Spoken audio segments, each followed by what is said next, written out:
My round 2 play of the day from the Tal Memorial tournament is Caruana against Gelfand. Well, I had to go for it. It was a Najdorf variation. What could I do? Caruana with the white pieces. And he played the English attack that he tried in the Zug FIDE Grand Prix tournament against Topalov. This playing f3 before bishop e3 is just another way of getting into the English attack, but it transposes very quickly, like so. So by now, if you've been following my broadcasts, you'll realise that this is a very standard position, a very familiar position for the Najdorf. Basically, white is trying to attack roughly on the king side, often with these moves, and black in some way counterattacks on the queen side. Now, my favourite move here is a5, which Topalov actually played against Caruana and defeated Caruana in Zug a couple of months ago. But Gelfand played the absolute main line, knight d7. In a way, this is the most uncompromising move, because both players just go for their attacks and kind of ignore each other for many moves. It's very strange. So here, for example, g5, and black doesn't back down with knight h5 or knight d5, but actually plays b4 in this position.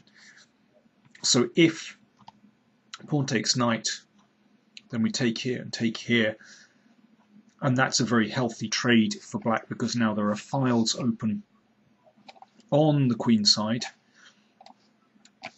and yeah, it should be excellent counterplay for black. So instead, knight e2. So this is a very well known position. So now the knight has to retreat. Again, that can't really be taken. It's not advisable because if bishop takes g5, black is fine. So f4. This is a very theoretical position. It's been seen in literally hundreds of games by now. And again, black doesn't back down, but just keeps going on the queen side. White doesn't back down either, and black doesn't back down. a4. It's an extraordinary position. One of the key games of this line is Caruana against Anand, which went like so. And white has given up a piece, but of course is about to get this one back. There's also a threat of playing knight c6 as well. So b3, well, and so on. And Anand eventually won a very brilliant game, well, very complicated. But Caruana didn't go for that. I mean, that is known to be acceptable for black, absolutely fine for black. Instead, Caruana took on e6. Pawn takes. This also has been played before. And now it seems tempting for white to throw in this check, when in fact this leads to a forced draw if black wants it, like this. And now, just before this bishop heads into the game with great effect, black takes on f1, and now it's a draw by perpetual check, for example. I mean, it's actually been seen in several games. The king can't escape a perpetual check, and so on. Okay, so instead of that, Caruana just took on b3, Gelfand recaptured, and now bishop h3. This is still, well, we're still following known lines. Here black can just defend that pawn, and I think that's acceptable. But Gelfand just kept playing straight ahead, rook a2, allowing the bishop to take the pawn with check. But black has sufficient play here. I think the only disadvantage is black has lost this light square bishop. This is a fantastic piece, but there is sufficient play here against the king, and, well, we'll see how.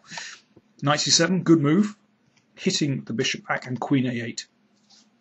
Good move. The queen looks at the pawn on e4, looks at the d5 square, and supports the rook. Very good move. This is still known theory, and the players were, well, they were starting to slow down here. Caruana was still playing very quickly, but just looking at their clock times, Gelfand was taking his time, but Caruana was still moving very quickly indeed. And now Gelfand exchanged rooks. This too has all been seen before, and played d5. Now that's a very important move, because after this it means the knights are going to come into the game and get some counterplay against the king. It's a very good move. And when I looked this position up on the database, this position seemed to be the subject of, this whole variation seemed to be the subject of some kind of strange computer tournament. So there are lots of computer games from this position, but they all prove that black's position is basically sound. And there's actually a real human game played from this position. If I have a look at here, it seems natural for white to exchange off, even though the knight comes into the game. You have to remember that white's bishops need room as well. So I think this is probably a reasonable way for both sides to play, actually. And, well, it seems to me that black has sufficient counterplay with his knight to offset the bishop pair. But Caruana played h4. Now this is a new move, apparently, but probably not a good move. Gelfand played very well here. He closed the position with d4, and this bishop is now a really poor piece. And potentially a strong passed pawn as well. There's also, this pawn could be weak. Now the only drawback is that this bishop can sometimes find a nice diagonal. But okay, let's see how things worked out. Knight e6, good move. Knight wants to come into this square. The key thing when you have knights is that they need strong outposts. They need squares where they're solidly protected. And the knights are going to get that here.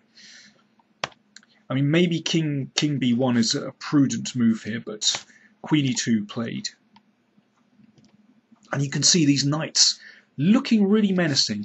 This one is looking at b3, covering d3. d3 is threatened.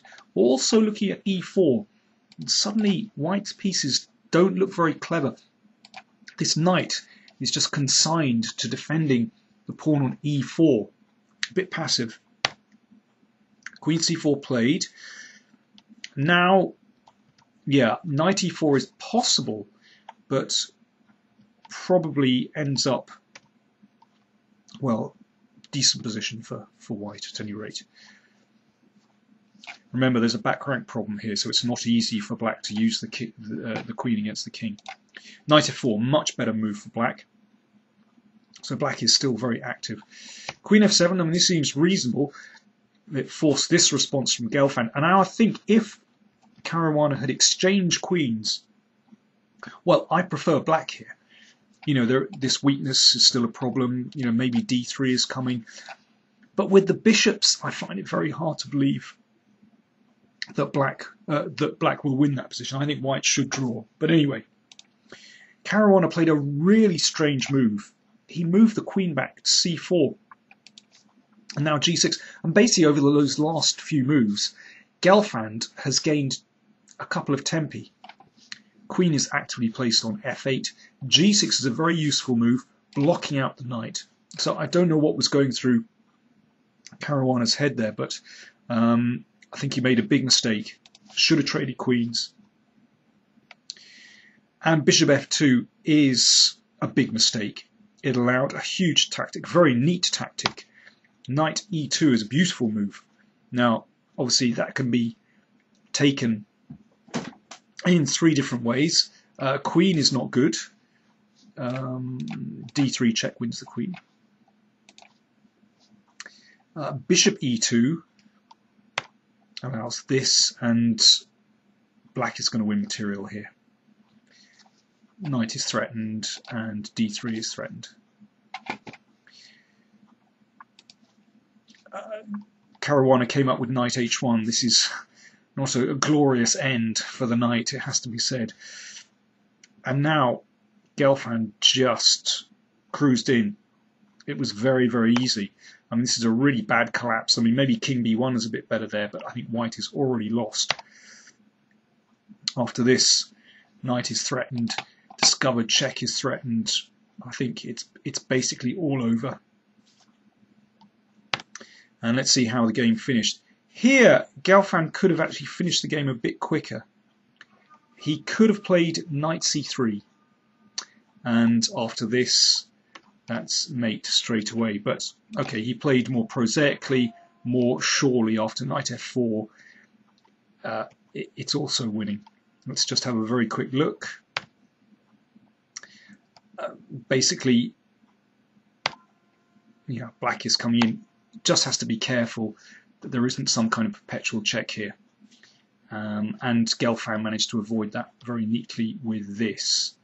Interesting, knight c1 check isn't so clear here, but knight c3 is convincing. And after this, Caruana resigned. So after this, let's just have a look how it might finish here. And this is all forced. And now there's no perpetual check because after this, well, for example, you could play bishop f8. You can also play king g7 here, and the queen protects everything. So a very convincing win by Gelfand. Isn't it incredible how yesterday Caruana played a beautiful game against Anand, completely outplayed the world champion. Today, just played some very odd moves indeed, and a deserved loss. The other big sensation today was that Kramnik was beaten by Nakamura. So, leading scores, Gelfand, Carlsen and Mamedyarov all on 1.5. Thanks for watching.